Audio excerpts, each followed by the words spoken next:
In this video, I'm going to talk about writing while loops in JavaScript. But first, let's take a look at our old familiar friend, the for loop. Yes, this is a for loop. I have a variable called answer, which I've declared as quote, quote, that's nothing. And then my for loop is going to count from 1 to less than 4, and it's going to increment by 1 every time. I know some of you guys are still getting a little bit mixed up with for loops. 3 parts. Start counting here. Keep going as long as this is true. So keep going as long as x is less than 4, and then increment by 1. And then here, I know this is confusing to some of you still. I'm taking answer, which starts out as nothing, and I'm concatenating, I'm plussing an x to it. So the first time through, answer is going to be nothing plus 1, okay? And that is getting saved as answer. The next time through, it's going to be 1 plus the next value of x, which is 2, and so forth. And answer eventually will equal 1, 2, 3, and then I'm going to print it out. And there it is, 1, 2, 3.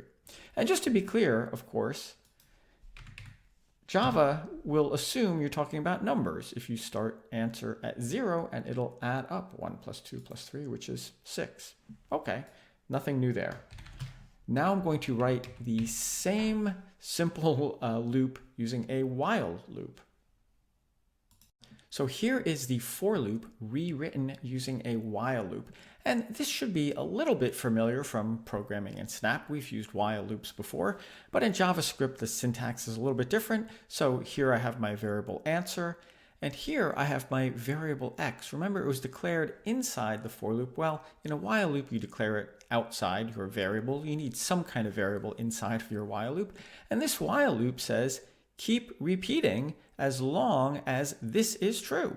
Keep repeating as long as x is less than 4. You can actually think about this as an if statement that repeats. So if x is less than 4, it's going to do whatever is inside, except while x is less than 4, we'll keep repeating as long as this is true. So what will it do? Well, it'll take the value of x and concatenate it to answer. So x will be 1, of course, the first time through. This, of course, will add 1 to x plus plus. So x equals now 2. Is it still less than 4? Yes, it is. So it adds the value 2 to answer. It increments x again. X is now 3. 3 is still less than 4. So it concatenates 3 onto the answer, increments x one more time. X is now 4. Is that less than 4? No, it's not. So it does not do what's inside the loop. It jumps out of the loop and runs the next line of code, which of course prints out the answer. And yes, spoiler alert, actually I edited my code slightly. So yeah, it writes out 1, 2, 3. So you're thinking, well, that's nice, but why would I ever use a while loop rather, since for loops are so great? Well, let's look at one more example. Let's look at another example of a while loop. And while I'm at it, I want to point out that, of course, a while loop begins and ends with curly brackets. These things are officially called braces, and everything inside the while loop should be indented a couple of spaces, just like you would with a for loop. So in this example, I have a word called pizza, of course. I have a variable called guess. I'm prompting the user to enter the password, and then my while loop says, if the guess is not equal to the word, prompt the user, right? Do whatever's inside. Prompt the user wrong, and they get another chance of entering it. I'm going to run this thing. So exciting. Enter the password. Is it cookies? No. Is it noodles? No. Gee, what could it be? It is pizza. Well, that's terrific. It only took me 3 guesses. However, this is a little bit of a funny thing with while loops. This thing will keep repeating forever. Yeah, this will keep happening forever until they finally guess the password. So we might want to give the user some way out of it. So I'm going to show you one more version of this. So in this last example, you can see I've added a few things to our basic while loop. Instead of making them guess forever until they enter the right word, because that could take a while, I made another variable which I called tries. All right, and I began tries at 3. And after they guess, right, after every time they guess the password, well, the first time I say you have 3 tries, and then I subtract 1 from tries. And now my while loop says, keep repeating if the guess is not equal to the word and tries is greater than or equal to 1. So you can put a very complicated Boolean expression in here if you like. And again, you read this just like you would an if statement.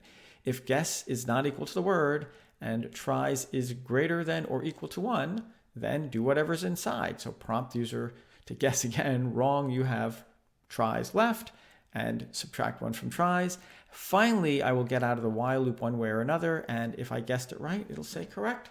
Oh, I can't help but run this just once. It's so much fun. Okay, enter the password. Is it noodles?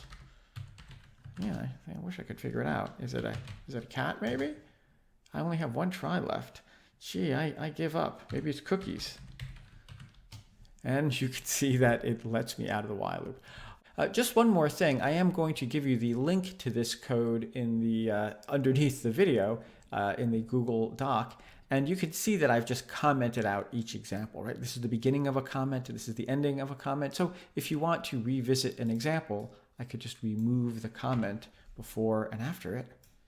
Yeah, and then run that example. Or I could remove the comment before and after the next one and run that example. Yeah, I think you know how to do multi-line comments, I hope, at this point. And thanks so much for watching.